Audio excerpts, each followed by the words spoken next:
Okay, from the context of, again,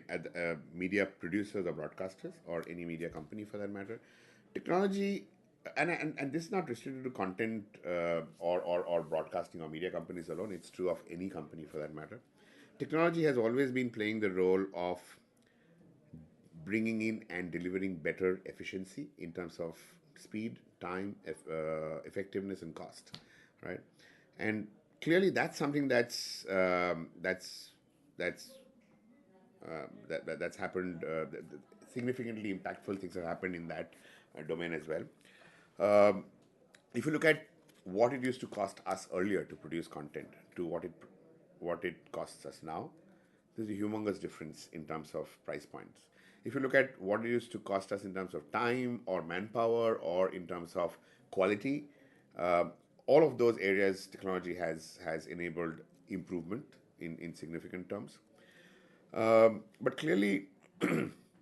what's also coming out is media companies, especially, and I'm sure other companies as well, are focusing uh,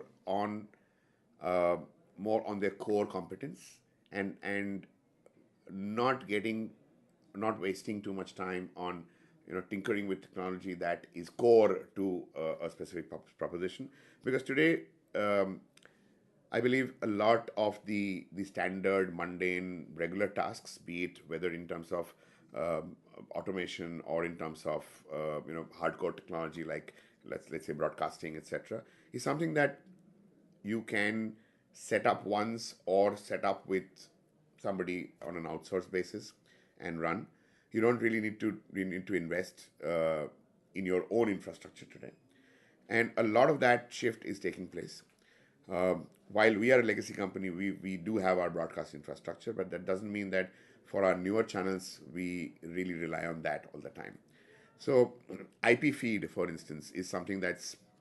becoming more and more prevalent, which is that much lightweight, which that much configurable in terms of different end parts, and which actually brings down the time, cost, processing